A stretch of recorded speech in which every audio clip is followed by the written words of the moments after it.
Okay.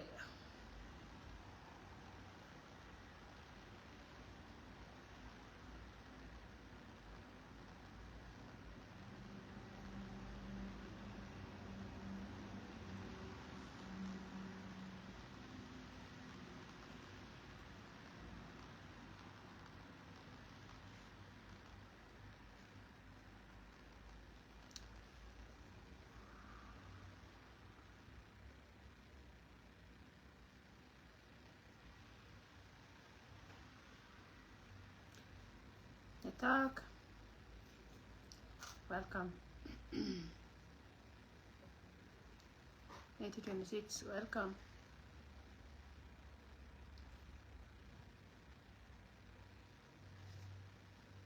Yep. Biar Kamal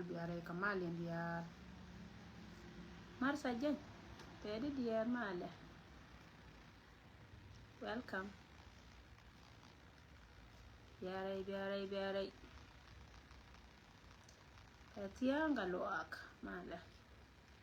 Galwa den thought malah dia. Ini division 20. One Michael malah. Hey sis. Hey nerin dia. Biar Kamal.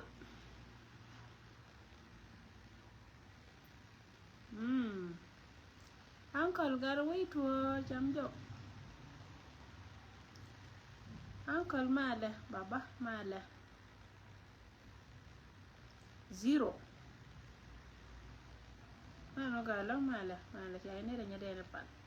Mano di jango ma chicho bare yang ni topic ma yang ko la request kan topic na dele gar yer gwar limni ma. Limni bat. Limni. Bayi ko ne ora ya topic ko na lat.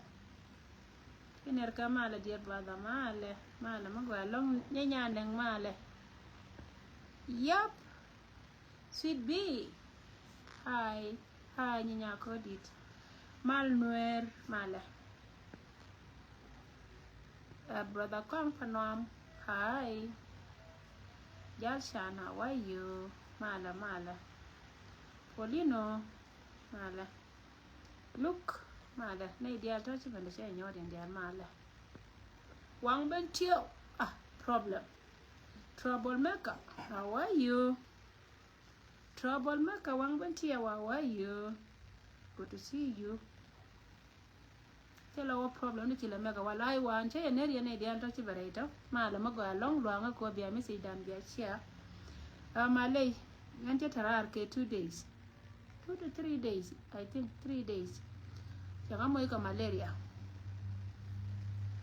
Karo den long ka barar ka ye. Bada tama che wuja kam nyal. So gora ba barar gwala mete ti gor ka lat ka community dan bat che bo long ka ti todo long. Kenyam ba to ka message ni dia ran ko ne che je ka inbox. And go gora ba rai ke dunga ko ba west. Again, Lara got Tiang Dun, Alaga Lidun, Ala Tiang Bar. Lara got a lawyer, Uncle Woodier, Dioka, congratulations, Gamenta Ladaken. Biba tell Corka Woodier, Biba tell Cor, Jalonia Kia Lap can my big sister Sarah. Sarah Young Kia Nina now, Chaka join here. Lara got a lawyer, we didn't take a general may I want Token. Gurduar me chal ke ton ran ton cha wal to kala go ji ton ka lul bi bate ko so jo gara gan mar ka dor me chal ke wodi jo ka congratulations lo da tere long again babben ka barwai ka god bulle bul shol ga te ga message meta no gora balar ya ko to ka message bulle ko chek ne jen men ba to ka community bulle yan bul dia la ko no go yana go ale me nanga message me awi a chup ka bul dial me la be kanara ka community dan mete ga me to ka community ka dubda ri special nga nyanda la barar ka dwop kel re dum daro tile la yete Kenya ma no dun ko yen ka yen ware kiwo community buli bu mere nya lenya tan community ndo ko kien no tele chanke ma chama chwe da ba jo bulu ya lo anu atna ka no ke de ma to lakin menana la da che nen koi gwa menana kanan kara da dien kan yor community la da che nen ka jeno kire men kondo na ngai ne yogo to kana bul ka ngai ne yogo ta na ligo ka wam koi ka menaka kede don la rai kanai sila da tes ka misi yana na jaro da ka social media ko cin wani ga bulu tun wani kan la ga ka to kan rudiyan na wani kan talin kan men ba kula da yanen go community miki na bararo ko go community kana go para community ka da so yana dia la koni ki aliang de ki akui fara jannan ne go jene community bulu ko ga naje lab kana wan community bulu ke jen ki ka me barar sin dai wan e changa ka misi jeme labana community wan community bulu ko kan cha bulu dia la kon shiga mat kana da kon ta ga jube mite men naka koi ka ba larke ba ka jiyo bulu yana liu yana mite ka men na bul ka ba ko jerun ba larke bu bol mi chunga la bol mi gang chiende be ngai go jen menanga lemo especially ngan ngai ya ge menan lar ka jang ka bul me cha la tenga dan dor mi chal ka bim nam kan wuri janga kana ya che wude che used and go jen go ra ja go apu go community bul na me ben na ne te kon de cha na ka bim na community bul ba ka shol ga lemo a jem chude na me lakin mabang narar yene ko la barar ka biro ba wa cha community cha ko no community bulo de la dor ko jen no community bulo de la dor ko jen a community no ana ra no ku ki ta ka right ko dara ga bulo de ka jo meladiya na cha go ki de ka jo wa yana wa yayi ka yeti na makan yana nan jana ne so la ra de me la ra je community bulo wala da ko ka ne chom don ko jo ko yo wa yana biara la wo yen lianga la wo yen to ka ne ye men dong dien kon dial kon nuore bom dana kel tele to biel men nyona kon nuore ko te kon cha ko man dana kel ba na kel tele to biel bom ne jana lo ma gel to biel tu de ko kien ngai ka je gwa go kan gar bulu de kon me ti do pen ka ka che ka lu la bulu che kan to biel che pen ka mo de je ka no go je ni chi ki ru mana December rol ji kanyina December rol pan ga a waka lo no tira nam ke mela ko na chiro dan te me biake jin community mo bere be lo ko go ngane nyandu na no so tana wanang na te mela go ka je go ne lo wi na ka na ka go chi bul ka tu tela lo de ja tu bul ka bul de ya tu lo ka we ja ka tu lo chi ta lo ka lo ata lo ka wur je mo ko jen ko lo go ra ba doran be tu lakin mi chi gan ma na kon de kon cha ka cha wi jen cha ka wa me wur mi cha ka ma kal kon mo ra ko no wale today ji ko no ko no go chwana liu men na kon tele lot tele tar tele ko ma go no ra ka no lakin gad ko no mis ku kel ka ne ko no kwa le tu ken a jere zana la be kana ra so la ne ko la te la linga la waje la wa ko min la wa mis li de ken ka wat la ri la ro yana la pala te dun pin biran mi se ko wa ka ra ot ko wo community dan bum ne jen ka kon community dan ko ne titi te right di ne jen ka kon bulu no go kon mo kwana concern about our community mas bana tinje ka te kono toko kono ken bana kala lana ka guadien ka jin mo ko concern about nuer community la wollo juna me ngi je go wo jinwa wiyena kalyan wara madadien wiyena kalyan wara madadien ko nuer dadien mo manaja mo se jitol e jena la ne yan tana la rake so chware je wiyena ngi lo wiyena kana ka wo je ne ga lu bulu ga ka wa na ka no bol me cha na lo cha gargwana kan bul de kon de chiwa wal mai I don't think on bul tan bul je me chi ro de la ko bul chen ta ka ter ka lo wa chi I don't think o je ne de ka ko da san pa dong de kan ta de lo go da kan kai ka tele ka problem ye ma kuna ta ka juba kan bul me ta ka problem ka lo lakin chi bul cha lo le nya kan ga bo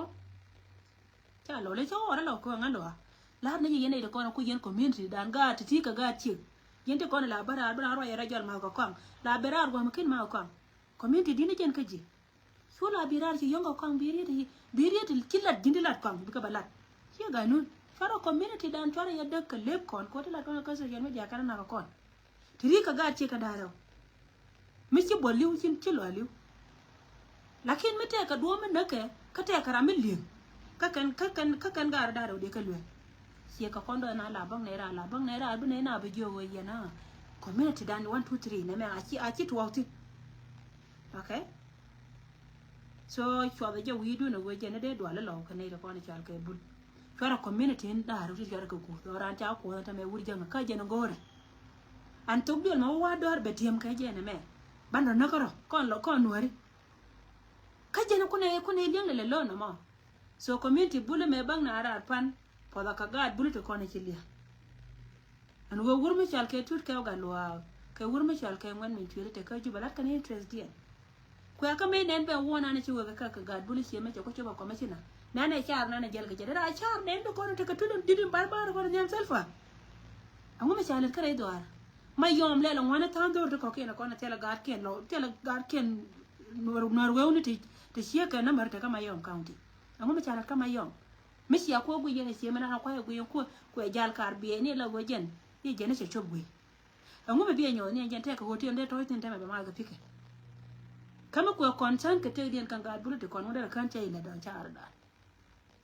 ngono go ken kan ila kan intelligent ka gad ken jena ko kon la no ma wala no gon kon so jin mala bara bu kan ji da ga ni ji lora mo la tiri ko dor che to ka dor na ro da ke riete je da bara to da so che to ka gad bulu jona ye go yen la lenga go la go jen ga je go kon ka kon chin chi kon ka kon chin chi to ka no kon ka kai me no kon ya kai ka tiele me de je me chi bol te je ne re gan ga ka for example me chi bol la ra puje te me kwa wan kur ka lo ala go ku be ne jen ke te ra ka ro da tiele me de je kan da ro di al par bom di na lo ka na bon kan da ro di al par bom di rama de ban wi mo na kan ga da re wo de to na ni kan ka ro di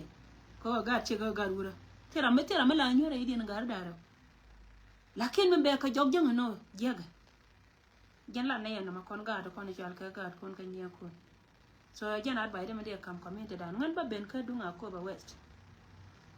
sine itun wan ka kan kon ni dan jog ta to de shi ga riya wa cha ko ba west ai no ka kam chen ga dan na cha na yin ka ni dan kan jang me cha ka ju ko kan ya lan ta kon cha la lo we ka jang la shi ga lo ka ja la ro ka ja me bia ka ben ne la go shi ga ben ke chang shi ga ro kon shi ga jien la wa te go ma ti woten cha bala din dite ko wo yendo na sia ti long ka dier yen ka me shin na be ja ko kit ke mo nga ka sam ja gor ko ba gan te ka ne te cha report mo nga ka likes so chi garo kon charo den gwen me chi garo den gwen chi ga lo ben ka jong na rama ngai re lo ka mana na wa chi ga jie na ka kam we de an kan liptum cha pe no wala nga ka ken chi ka ben ka re do ar me chwal ke tet and then cha gare cha ka nganyam garo kono pos dan ke lew cha nganyam shu ko churam ka riya me to kwartin jene lenge ne go kan cha dor cha ka ba ken mana me shi riya da kware cha la mi dung ti shi ga lo bentin ka gwa mi dung ti da me kwata ga de ken gwa gor ga no kon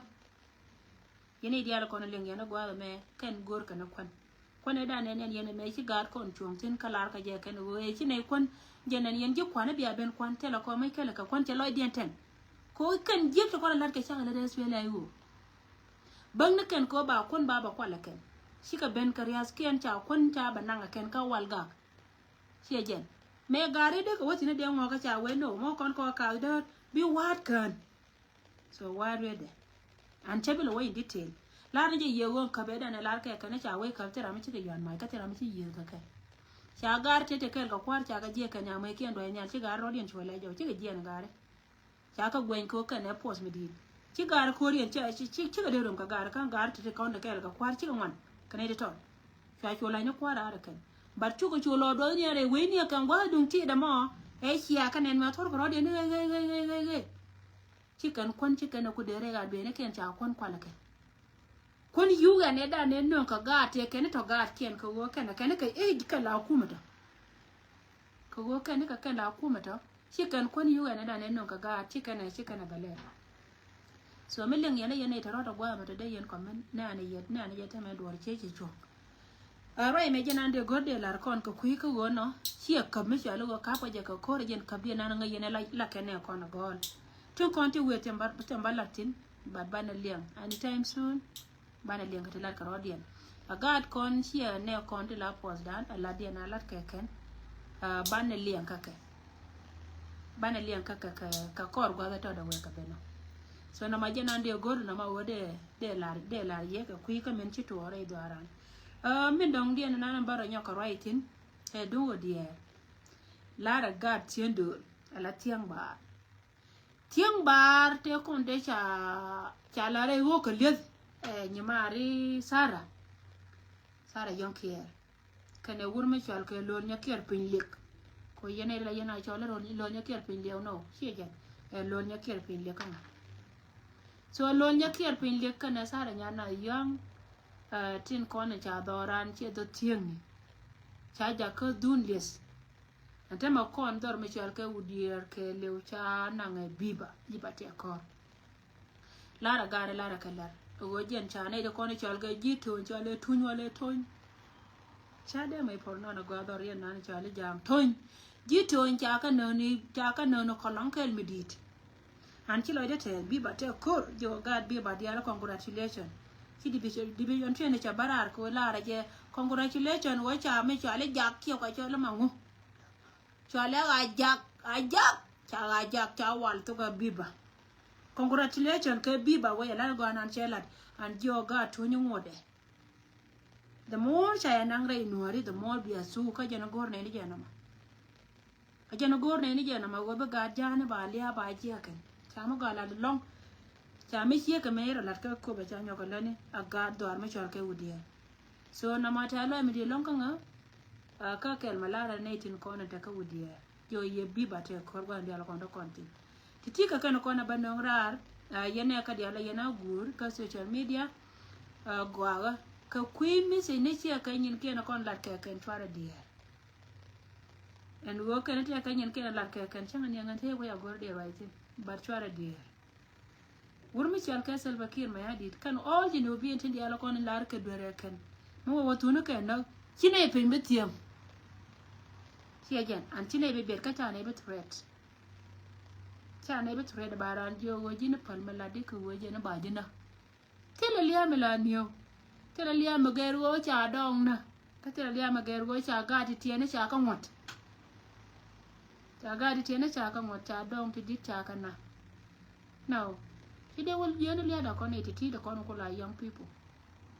so ka kuiga me cheke wona jone dia la konden tin goy ke message nan ko social media go fara dia ngani man une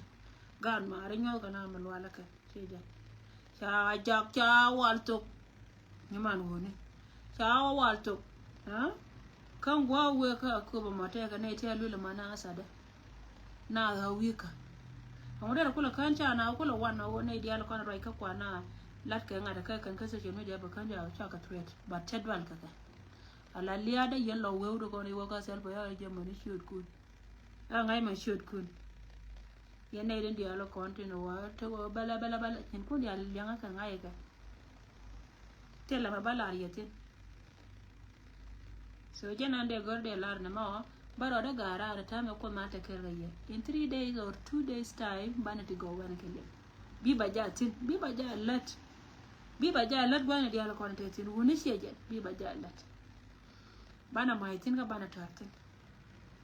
so tiji kana banora ne tina di ala kono go nga kan ka social media baro do ko gara ngan je moy nga ka joy tela me singa peno de bara singa moy ka joy la kana wona na nga ka juju ne kena ba de wala ji sala la kana na mai de da wo wanga ka wan ga go ba nga ka juju ne kana ba cha nga belonga kan. Thank you so much guys kon mala ko te kel ka ye pis ka yende ya no ay yende ala par ka ban le division 2 de biba la re biba gwati te ngala to e ba ker ba la re biba e ber morning biba ka chang dar biba te tin biba te kor biba yura nyen ba bye for now.